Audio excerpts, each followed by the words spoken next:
Hoje estamos aqui lançando esse catálogo que todos vocês aí estão recebendo e é a documentação dessa exposição. A Sofia Borges, ela vai vir aqui para conversar com vocês. O que eu posso falar um pouco para vocês da Sofia é que a Sofia, ela foi indicada ao Prêmio Pipa. Ela nunca venceu o prêmio, mas ela foi indicada em 2010, 2014, 2015 e 2017, se não me engano. E ela é uma artista que já tem diversos prêmios no Brasil, internacional. Ela já ganhou, ela faz escultura, fotografia, filmes. Ela já ganhou até um prêmio literário na Inglaterra.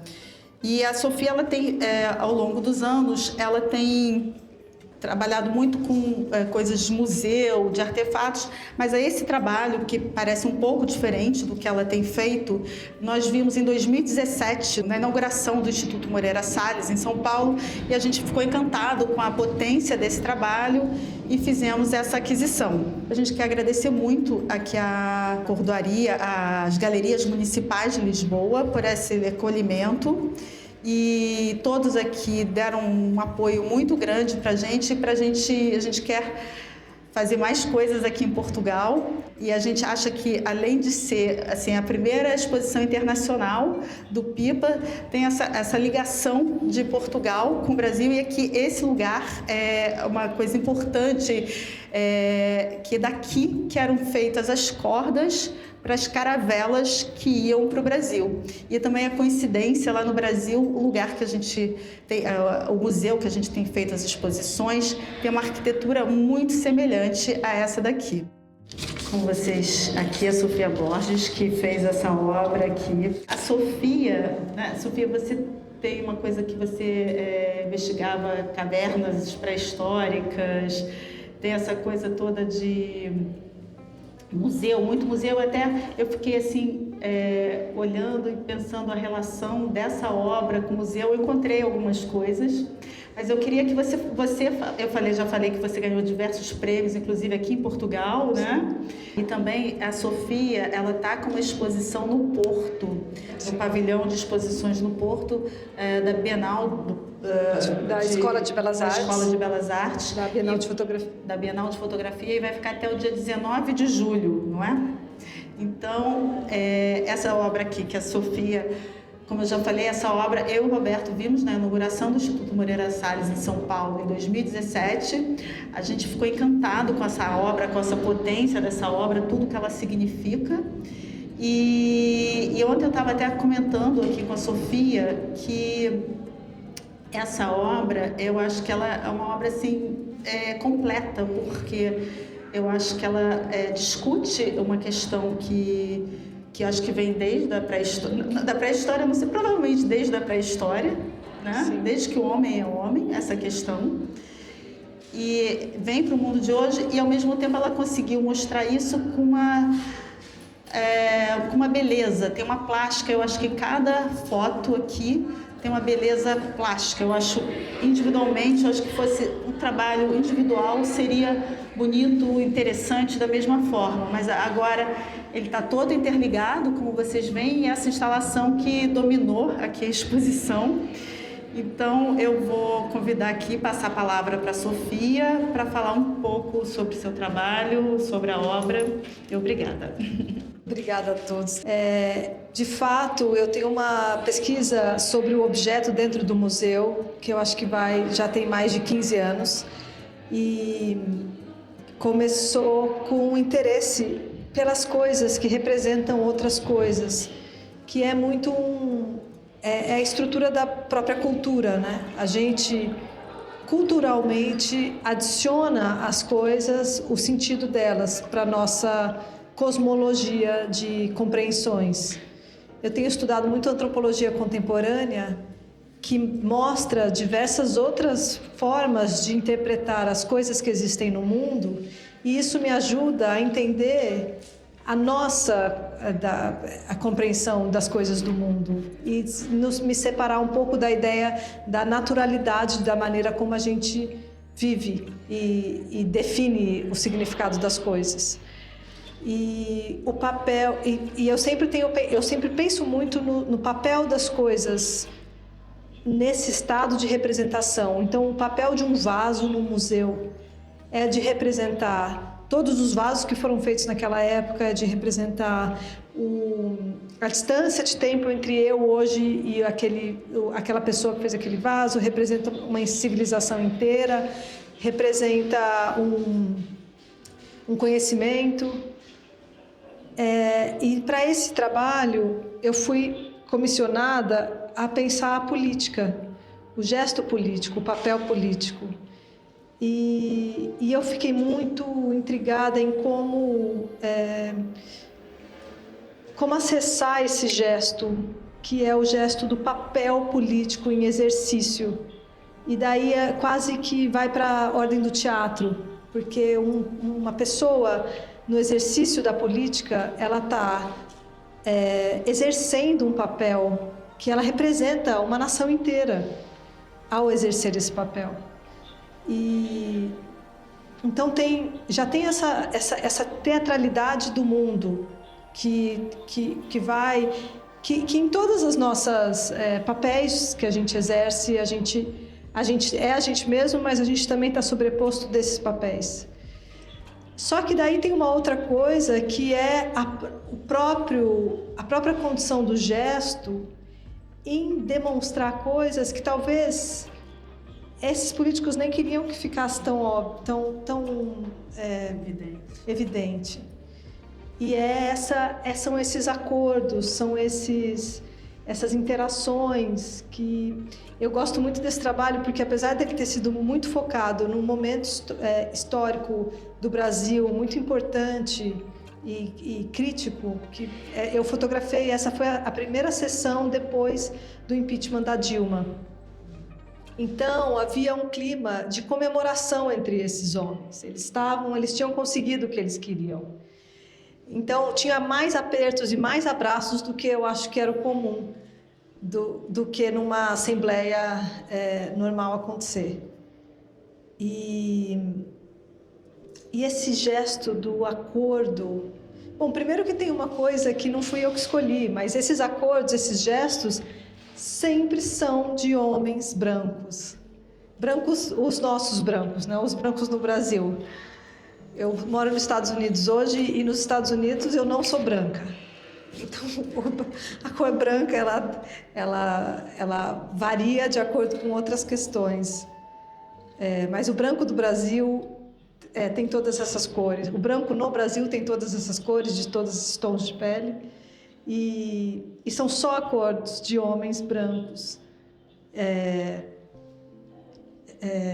patriarcais. Tenho certeza que todos são, ou falam ser homens mesmo, né? Eles não se questionam em relação a questões de gênero, nem a questões de sexualidade. E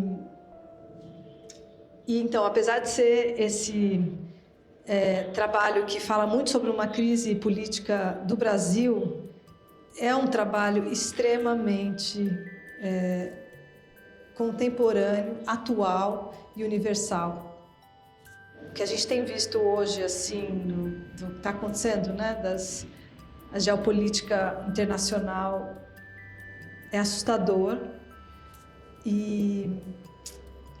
mas é muito presente nesses gestos. E também eu gosto muito que lá no final, a primeira foto é de um homem com a mão na cadeira, que eu acho esse trabalho muito importante, assim, porque é essa vontade de estar nesse papel, não pelo papel, mas por tudo o que vem com isso, misturado com muita corrupção. Essa foto, ela foi escolhida para um livro contemporâneo sobre a bancada da Bíblia. Então, ela foi a capa de um livro sobre a bancada da Bíblia no Brasil. E é bem essa mão, assim, pastoral, que faz uma sombra em cima de um assunto que não tem nada a ver com a Bíblia. Então, cada uma dessas imagens trazem muito esse balé. Outra coisa interessante desse trabalho é que O atual ministro, ele era prefeito na época, e foi numa visita oficial ver essa exposição. E ele reconheceu todos os políticos representados, porque eu só fotografo os ternos e as mãos, mas ele reconheceu todos os políticos pelos ternos, ou pelos anéis, não tem tantos anéis, mas eu achei... Gravatas e ternos. Eu achei isso incrível. Essa linguagem interna. Mata. E eu fiquei muito chocada, assim, de perceber que tinha, além de tudo, um outro código que acontecia lá. E em oposição a esse gesto... e eu, nesse momento que eu estava fazendo esse trabalho, eu estava olhando muito pintura e os gestos das mãos nas pinturas. E o que isso carrega de significado. Então, eu fiz com muita consciência do que eu queria desses gestos. E do outro lado, né, no verso de cada trabalho, tem os rostos. Mas daí já é um rosto que está ali disponível para se tornar uma imagem eterna. Por quê? Essas fotos de boca eu fotografei no Museu do Senado, que é no mesmo lugar do próprio Senado, e são os retratos oficiais dos presidentes do Senado ao longo da história. Né? São pinturas. Então é esse tornar-se imagem que o retratado está com completa consciência de que ele vai ser eternizado naquele papel político que ele exerceu, né, naquele momento e naquela figura. E daí também tem esse contraste absurdo com a falsidade, a pseudo-simpatia e isenção de expressão desse papel, que também é o papel político, que também é o papel do homem que ele transpassa seriedade, confiança. Então é muito... E é muito contraditório, né? O que um político se propõe quando ele está vendendo a própria...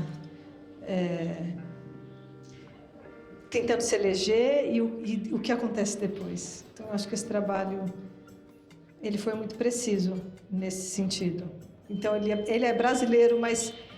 E eu sinto que... E é uma coisa que todo mundo... Ele não precisa de muita legenda, assim. Se você passa por ele, mais ou menos você consegue entender essas coisas. Será que alguém quer perguntar alguma coisa?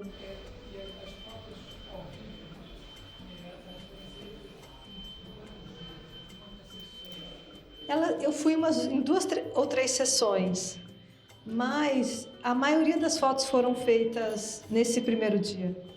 Porque, de fato, era um retorno, eu acho que era começo de fevereiro, então era realmente o retorno depois desse intervalo de Natal, Ano Novo e janeiro. E existia esse clima de comemoração horroroso. Não, porque eu ficava numa parte destinada aos jornalistas. E eles são sempre fotografados, né? Por isso que tem também todos esses códigos de vestimenta. E olha uma coisa interessante,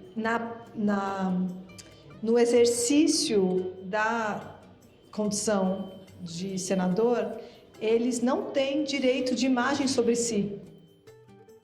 Porque eles estão exercendo um papel, é público. É um papel público.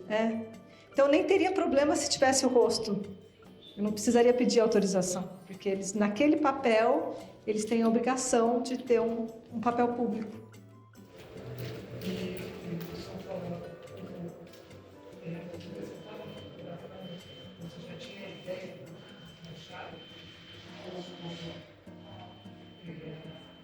que maneira que essa se permitiu a mensagem. Então, se estava claro que a pessoa não estava lá, era uma coisa que... Não, estava muito claro, sabe? Porque eu estava muito distante deles fisicamente, é muito, muito distante. É um andar em cima do Senado e eles estão muito pequenos lá, né, por conta da distância. E eu não tinha eu precisaria de uma lente de jogador de fotógrafo de campo de futebol. Eu precisaria de uma super, tem aquelas lentes que são desse tamanho. Tinha alguns jornalistas do meu lado com aquelas lentes, mas eu tinha uma lente que alcançava muito menos. Então eu fazia quadros muito maiores, porque eu não tinha a lente que chegava lá na mão, mas eu já sabia que o que eu queria daquela imagem era aquele pedacinho da mão. E é engraçado, porque essas fotos elas têm uma baixa resolução por conta disso, porque eu peguei só um quadradinho da foto. Mas elas são tão expressivas que isso desaparece.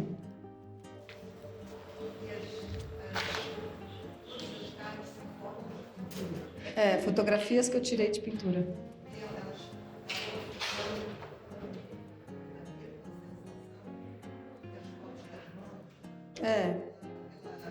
Granulidade, né? Pelo grão.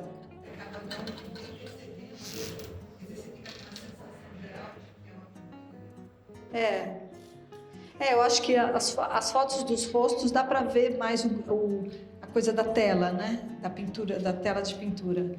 Mas as mãos, elas ganham um pouco essa condição também por conta do pixelado. Elas dão uma aparência de pintura também, né? E também por causa desses gestos. Que eu acho que o trabalho bem subversivo, de certa maneira. Tem uma coisa, este toque do corpo masculino, do corpo masculino, este toque que, sabendo o contexto, não é? Sim. Discrepante, um certo gesto que quase pode ser como um gesto de ternura, não é? Tem algo começar assim, se calhar alguma coisa homoerótica. É muito homoerótico. Jovem com essa normatividade que muitos destes depois defendem, não é? É muito sensual. E o comentário do Haddad de saber cada homem por trás daquele terno, para mim confirmou que existia, que tem essa sensualidade dos tecidos e dos ternos e do dinheiro também, né? Porque devem ser ternos que custam caríssimo, tenho certeza. Outra coisa sobre essa questão das mãos é que não foi de propósito, mas no final eu percebi que as mãos de nenhum homem toca de fato as mãos do outro homem. Parece que tem muito toque, mas as mãos mesmo, essa intimidade... Tem um toque de pele, né? Não tem o toque da mão com a mão, que é uma coisa de uma verdade, né? Quando você toca a mão de alguém assim... E os acordos também, quando você realmente faz um acordo com alguém, você fecha o acordo com a mão. E não existe isso, são subacordos. Alguém tem mais alguma pergunta? Eu estava pensando, quando eu estava tentando fazer uma correlação desse trabalho com os seus outros trabalhos e pensando na questão de museu, e aí essas faces, né? Sim. Estão numa galeria, que estão no museu. E aquela coisa que você falou, né, das estátuas, vendo as pessoas, vendo o mundo passar. Não sei se eles estão ali rindo da gente, né, vendo, não sei. Eu pensei em uma relação com o seu trabalho, com o seu outro trabalho, era essa coisa museológica. Assim. E esses seres tornados memória oficial, seres tornados imagens, assim como essas estátuas que elas ficam acumuladas dentro de museus por centenas de anos, milhares de anos, ou elas são enterradas, esquecidas e depois elas são reencontradas. Esse papel, né, esses homens tornados história, que ficam lá representando aquilo. E uma coisa que eu tenho pesquisado muito em relação a esses objetos do museu é o esquecimento, é o apagamento da história. Porque a gente faz pintura como humanidade, né? A gente pinta alguém ou a gente esculpe alguém no mármore para aquela pessoa não ser esquecida. Não tem nada mais perene do que uma pedra, né? Nesse mundo. E mesmo um ser esculpido em pedra, ele é rapidamente apagado. Isso eu percebo porque uma pesquisa que eu fiz ano passado no Metropolitan, eu fiquei muito atenta às informações que tinham nas legendas das estátuas. E daí eu percebi que a maioria das estátuas, mesmo que tiveram a importância reforçada de novo, a ponto de estarem no museu como o Metropolitan, a maioria daquelas estátuas não tinham registro de quem eram aquelas pessoas. Isso é uma estátua que está lá eleita para estar sendo mostrada no museu, dos museus mais importantes do mundo, e mesmo assim esse apagamento da história é tão forte que nem os seres esculpidos em pedras permanecem. Também tenho pensado muito sobre a humanidade, assim, né? Sobre a nossa história recente de apagamento da nossa própria vida no planeta.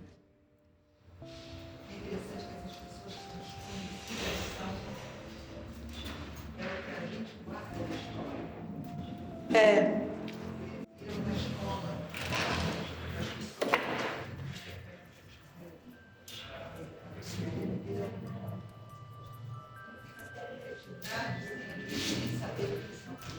Pois é, aquele é um registro, daí fica um registro, ele fica desfigurado, apesar de que ele mantém a figura. E também a gente tem a ideia de perenidade, né, de que uma coisa esculpida em pedra ela fica sempre a mesma, mas quando você vai ver, o tempo ele apaga, ele desgasta até as mais duras pedras. Eu acho isso fascinante. Você falou que o trabalho foi comissionado. Pelo Instituto Moreira Salles, na ocasião da abertura do museu deles em São Paulo. E eu lembro do curador entrar em contato, dizer que eles iam inaugurar o museu e que a exposição inaugural eles iam chamar 4 artistas para fazer um trabalho sobre política. Eu devia ter falado, claro, eu falei, Tiago, você tem certeza? Meu trabalho é tão filosófico, você quer mesmo que eu pense a política? Eu nunca fiz um trabalho sobre política. E daí ele falou, é exatamente por isso que eu quero que você faça. E deu certo. E a exposição tinha o nome de Corpo a Corpo? Corpo a Corpo, a exposição. Era você, o Jonatas de Andrade... esqueci o nome dela, que faz com Benjamin de Burca. A Bárbara Pálida, que é o trabalho que está ali da corte, a foto da corte. E um outro coletivo. Talvez a Mídia Ninja ou alguma eu acho que era Mídia Ninja. Mas eu lembro disso, que essa relação que tinha o nome corpo, né? E tinha tudo a ver com esses gestos, mãos. E também nessa exposição acabou que essa obra ela era um pouco como aqui, um pouco que há um coração assim. Que as outras obras estavam nas paredes também, né? Tava ela no centro e foi o que chamou a nossa atenção. E o curioso que aqui, né, a gente tem 18, que é a versão do Instituto Moreira Salles. E na nossa coleção, na realidade, a gente tem 20, né? Porque a Sofia quis incluir mais 2, né? Não, porque na configuração do Moreira Salles tinham paredes, então tinha 2 fotos que não precisavam ter verso. Mas daí, no geral, é legal que todas tenham frente e verso. Mas a gente comeu uma bola, né? Uma coisa muito interessante sobre a expografia dessa obra é que tudo é ligado por um grande fio. Então, de fato, as fotografias, elas estão todas conectadas. E aqui a gente fez um truque, porque a gente abriu as fotografias e deu um nó, e juntava, abria, dava um nó. Só que no Moreira Salles foi realmente, era um fio, uma corda que passou por todas, sem nó, sem nada, e ia para o teto. O emaranhado era mais complexo, porque também tinha essa vontade de marionete, assim. E foi tão complexa a montagem que eles construíram um tripé, um suporte para cada obra, para que a obra ficasse no lugar, para poder fazer essa passagem de fio. e elas eram conectadas com roldanas em cima. A hora que tiraram os suportes, a exposição inteira começou a se movimentar, do tanto que foi bem feito. Daí eles precisaram fazer uma trava nas roldanas. E aqui a gente ficou pensando muito como que a gente ia fazer, foram vários zooms, né? Vários zooms para pensar como ia ser. E mais uma vez, assim, o pessoal aqui de montagem foi excelente, que a gente não fez os tripés que você tinha falado, né? Até para a gente fazer, mas a gente pegou, imprimiu as fotos e ficamos... E como estava tudo aberto, a gente ficou colocando as molduras, aí depois que a gente foi prender, né? E os nós estão todos por dentro. Mas eu acho que daí o melhor é cortar. Estamos pensando como vai ser essa desmontagem. Eu tenho ideia, depois eu te falo. Você voltou a fazer trabalhos sobre... Não, eu cheguei a propor para fazer com essa situação entre garimpeiros e povos indígenas. Propus para uma bolsa na França, propus até para o Moura de Salles. Mas é uma trincheira de guerra, né? Esses lugares. E no final talvez esteja até sido bom que isso não foi para frente, porque são situações muito complexas. Então, quero aqui agradecer a Sofia, a vocês todos que estiveram aqui. Muito obrigada. Obrigada pela paciência de esperar. E eu sempre gosto muito de falar sobre esse trabalho. Obrigada. E nós gostamos muito desse trabalho. E é a primeira vez, a gente comprou esse trabalho em 2017. É a primeira vez que a gente está mostrando esse trabalho. Sim. Era o sonho mostrar. Não houve oportunidade no Brasil e aconteceu aqui em Portugal. Ele já foi mostrado em São Paulo, no Rio e agora em Lisboa. E agora é Europa e o mundo. Obrigada. Obrigada.